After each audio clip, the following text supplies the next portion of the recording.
Aloha origami fans, and welcome back to the Origami Beach Party, brought to you by the Amherst Public Library.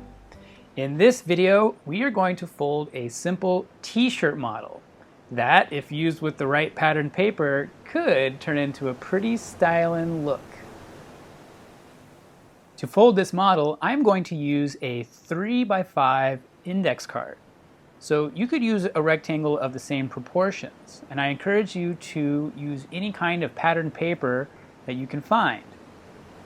Maybe you've got some cool printed papers, or if you have some old road maps sitting around, why not use those? I encourage you to get creative with the type of paper you use. To start our shirt, I'm going to begin by taking the long edge at the bottom and folding it up to the long edge at the top.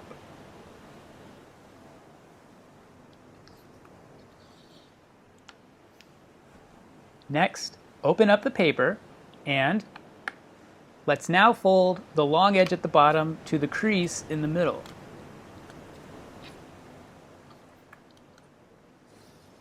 We want to do that with the opposite edge as well, so I'm going to spin the paper around and repeat that step.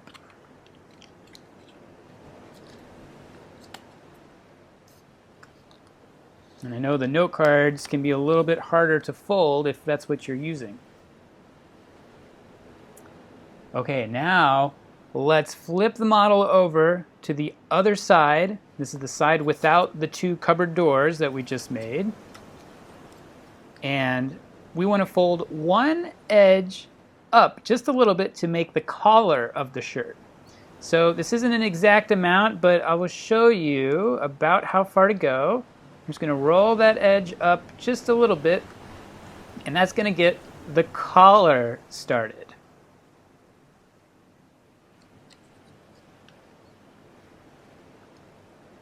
Okay.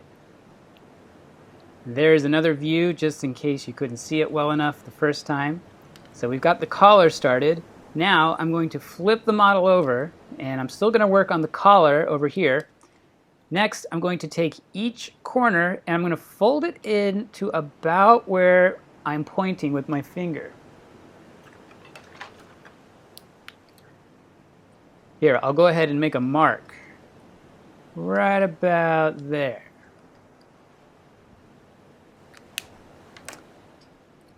So let's take that side corner and fold it in so that the corner lands right on where I made the dot. Of course, you don't have to make a dot on your sheet. That's just so you can see it a little better.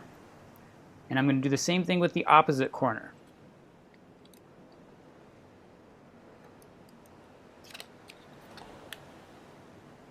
And there is the collar.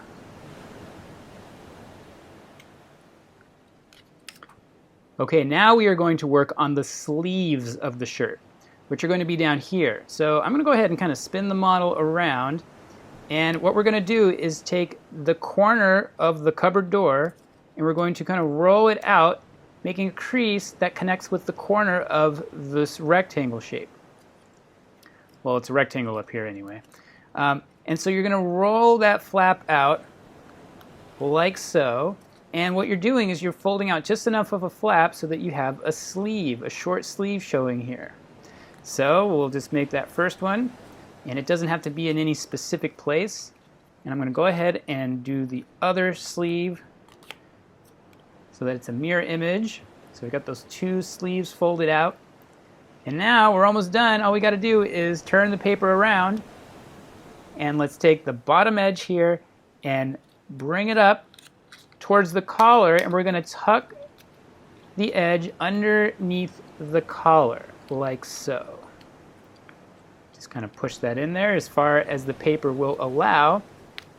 And then once it's up as far as it'll go, give it a good pinch at the bottom of the shirt. And there you go. We've now brought new light to the activity of folding your laundry.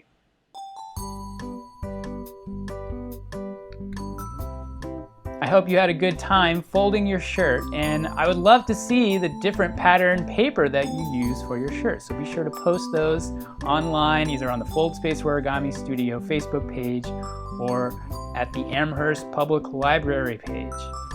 Thanks, and I'll see you in the next video where we are going to fold a simple fishing boat.